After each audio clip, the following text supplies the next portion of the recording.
indivisible, with liberty and justice for all. Kelly, can you do roll call, please? Larry Finley. Here. Bryce Howell. Here. Greg J. Here. Scott Stillwell. Brandon Tancat. Here. Are there any additions or deletions to the agenda? Okay, can I get a motion? Second. Thank you. All in favor? Aye. All right, moving on to new business. Number A, Bennington Way bid selection.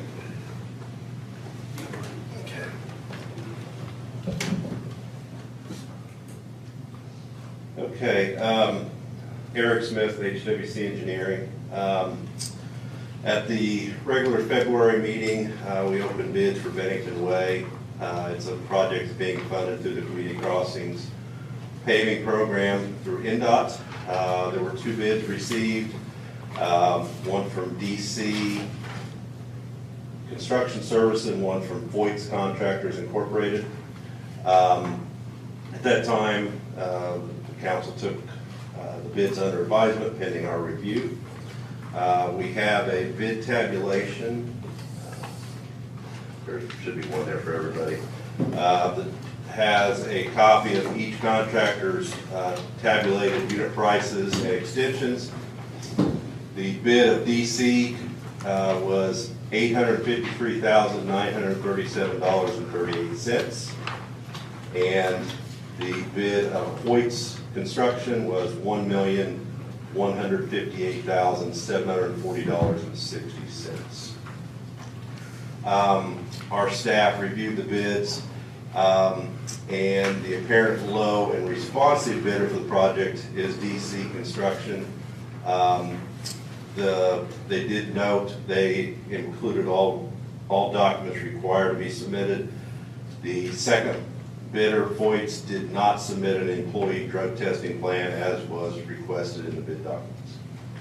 So pending legal review, the council could entertain an award to DC. And as we stated at the last meeting, you just have to have this under contract by April the 6th to meet the requirements of NDOT. So pending your decision, we have a notice of award and a form of agreement that could be approved and signed this evening. We actually prepared it for either contractor, depending on your decision of how you were to award the project, and then those could be submitted to NDOT. To the awarded contractor, and then the fully executed documents to NDOT.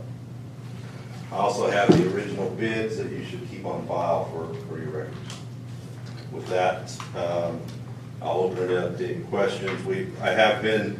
Our staff has been in communication with Jason and your town attorney regarding our review, so we'd be happy to answer any questions then. Eric, what did the initial engineer's report come in at? We were at 1.2. I don't know the exact number, but we were, it was a little over 1.2. So they were both under our estimate. Obviously, Voight's was closer.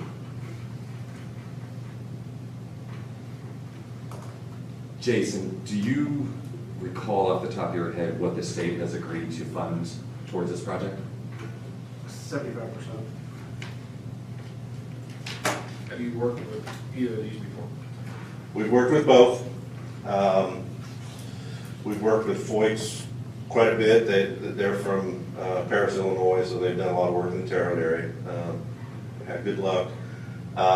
We have worked with DC a couple times. They've worked with a couple of our clients, mainly on CCMG. It's an area that they've just started bidding those projects over the last few years.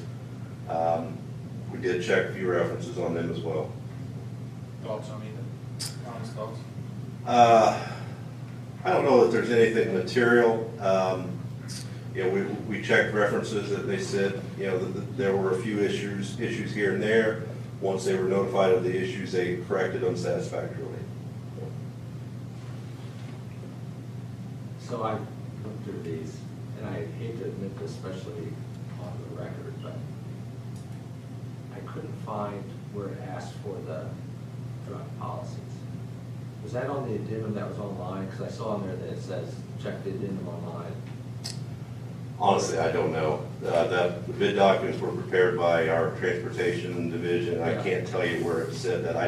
I know that because of state law, we started requiring that Yeah. about 3 or 4 years ago. I couldn't find it. That's why Okay. I just curious. I would, and I probably ought to, on the record, apologize to Mr. Smith. I'm sure he has enjoyed my emails over the last 2 weeks. Because when we got the bid tabulation at the meeting, and I think we talked about that meeting, the one that jumped out the most was the traffic control. DC had it at $9,200 for the traffic control of this project. And Foyt's was at $166,000. We asked for additional information from both entities, kind of what their plan was and how that worked.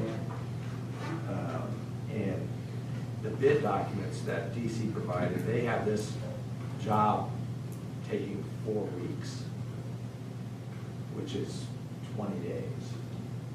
Hannah Klein, HWC has it estimated at 200 days. And at $9,200, you can't even get one flagger for the 4 weeks that they're proposing. And on this particular job, we had a 2 or 3 page demand. Maintenance of traffic plan. Well, no, what we got from McDonald's. Oh. Forget about that. I mean, we Yeah. had 2-page requirements from McDonald's on what they. and- Maintaining access. Yeah, and to do that, because that is a heavily traveled road going both ways, to do that, to protect not only the men and women working the job, but the people driving, you would need at least 2 flaggers, one at each end, and really one at probably Bennington Way, realistically. And that's just not only during the 8 to 5, when they're working, or 7, whatever that is, but cones get knocked over, they roll, the wind takes them. In discussing this, you know, part of why Foyt's was high is they have in their plan night flagging and weekend flagging to make sure that the area stays maintained. So when these were brought up to DC, did they address any of those? They leave the same? I never received anything.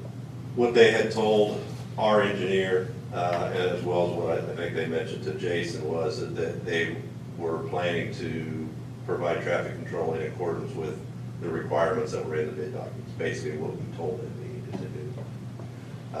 They didn't provide a detailed plan as to how they were going to meet that, but that was their response. And if you do the math at $9,200, it's not realistic. So either that needs a change order or a cutting of the corner somewhere else.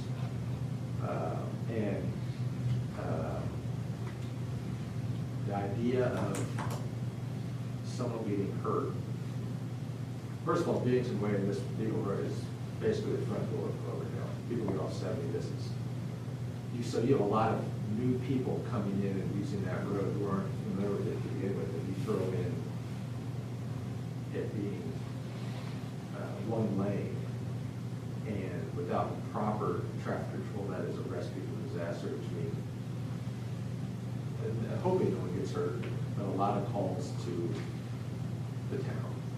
2 questions. Number 1, in the event someone would get hurt, is the town liable or is their insurance liable? Number 2, when is project start date projected? The contractors, by our specifications, are required to have liability insurance, so Yeah. that they'll will have- get, yeah. yeah. Now, That everyone will gets, everybody will get sued. Well, yeah. And then insurance companies will. They will be given a notice to proceed after NDOT approves it, so it's probably somewhere around May the 1st. And then there is a schedule requirement, I believe it has to be completed by October 31st. So they, depending on when that window and how long they think the job is gonna take to do, we're not telling them when in that window they have to do it, but that's when it could start. and that's when it has to be done by. So. In other words, we're giving the contractor some flexibility within that window. So they could start in October, or they could start before, or? They can start as soon as they get a notice to proceed, which will be on or about May 1st. The only reason I ask is obviously May to October at the arena is the busiest time when Yeah. that road's gonna be used a lot. The longer they have a construction site active, is obviously the longer they have to meet the traffic control requirements that's in bid document. So it would behoove either contractor to shorten the construction schedule as much as they can. In your opinion, is 20 days enough to do the project? I don't see how it could be done that quick. That's what you had 200 of the other one? Well, they're. No, that was just our engineer's estimate. Oh, you're estimating 200. We staged that 200 would be a safe estimate to do the job. There are contractors, I'm sure they could do it quicker. A project this size. I don't see how it can be done in 20 days. I don't know how many people they're gonna staff the job with. He never told me it would be 20 days. That's what they put in their bid document, is what I know about. It says 20 days. They're planning for, it says, project to begin per agreed date, approximate 4 weeks for completion. And what did Floyd say? I think they were due. Ultimately, Closer if to this 2. contract says they have to provide based on our scope, it doesn't really matter what they have here. Would be my argument. It's their loss, not ours. We They're would, going to have to provide the traffic control to our specifications.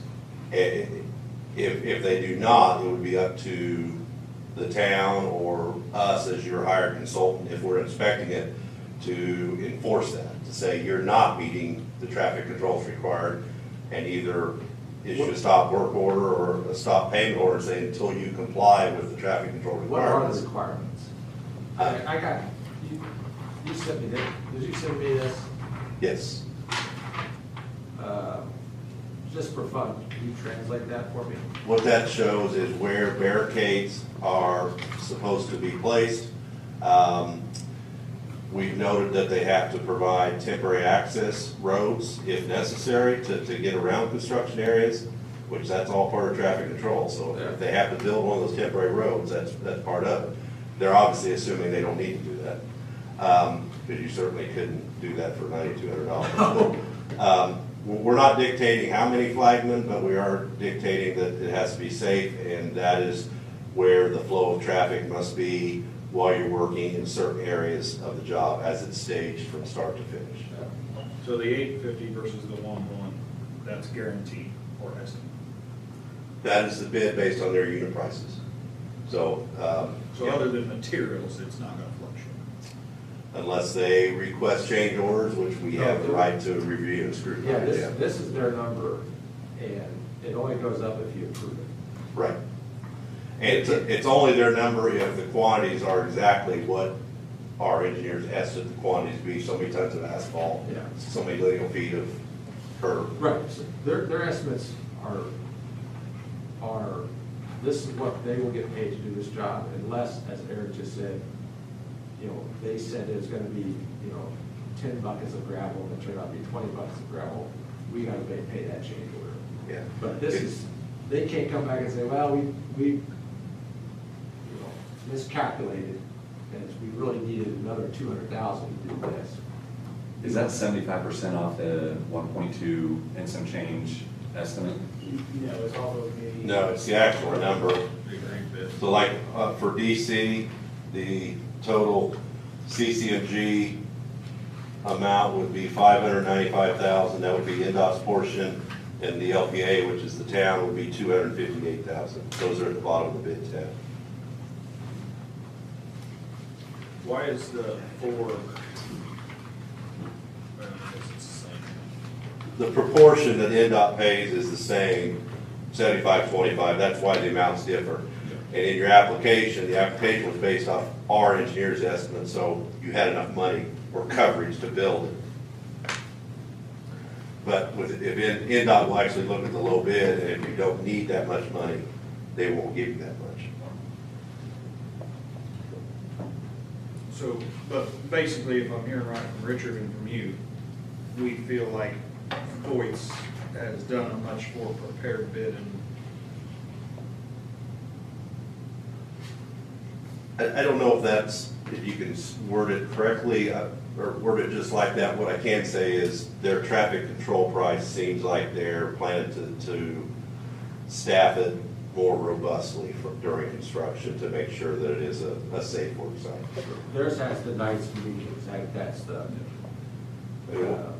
One thing a contractor will say, and maybe this is something DC could claim, is, they are unit prices, and they can, put some of their actual cost in other items, and they may say, well, that not all of our costs for traffic control are in that. Some of it are in our mobilization, but when you look at the actual bid, what you're looking at is the cost for traffic control, what is spelled out there.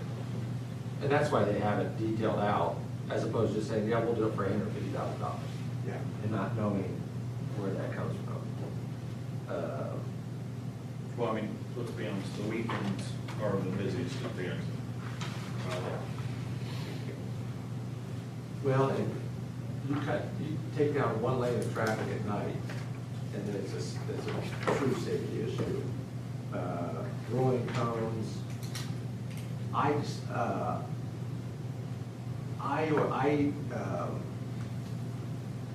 through some of my other clients, I've represented a lot of road workers, the men and women you see on I-70, and it always makes me sad when someone gets killed because someone wasn't paying attention.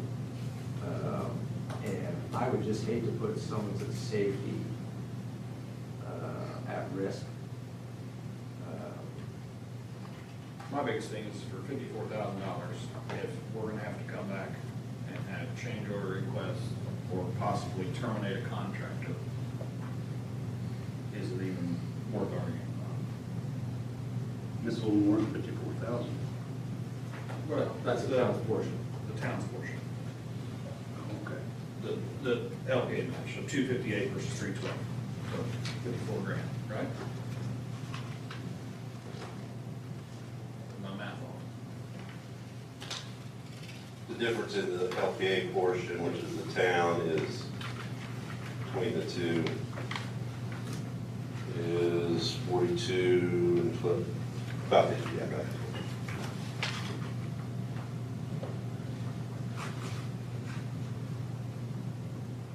Any other questions?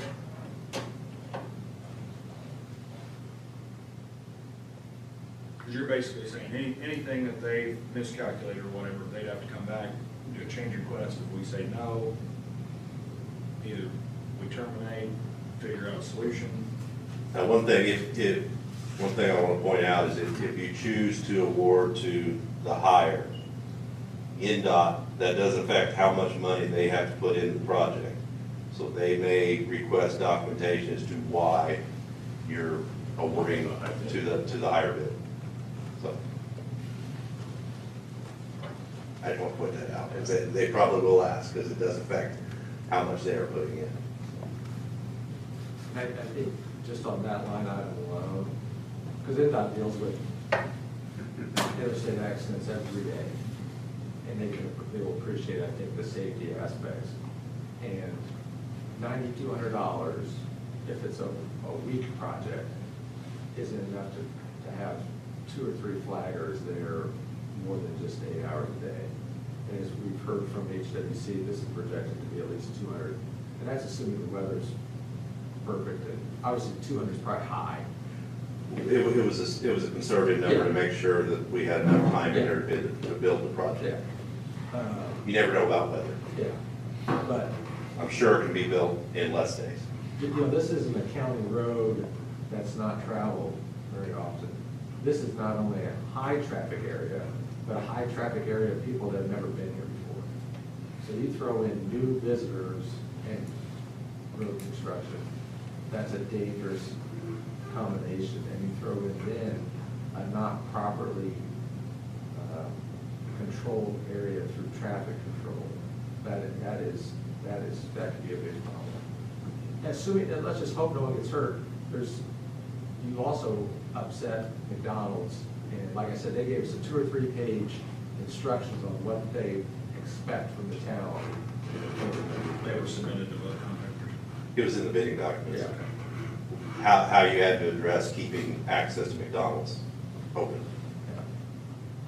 Days into, I assume? I don't know if we ever heard from them. Probably not, but I'm just.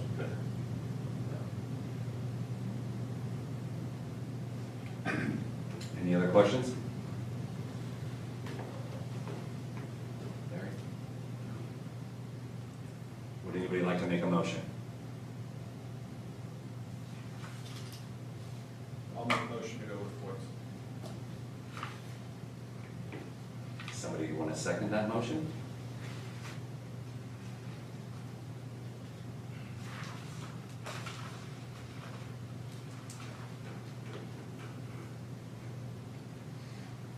Which one of you had the best luck with, you've worked with both? I mean, if you had your input, who have you had an easier? We've done more projects with Foyt's because of their location to one of our offices, and have had good luck with them. We've only had a couple projects where we had DC, and they were, like I said, they were on CCMG. And we had one in Petersburg, and they did a good job last year there. So I can't say that we personally have had any issues with them. We have more experience with Foyt's, so I can tell you, I feel comfortable that they will do a good job. But I can't, it's hard for me to say DC won't. You don't have enough experience with No. them to make a decision. No. I do know they've done a couple community crossing projects that we were the consultant on.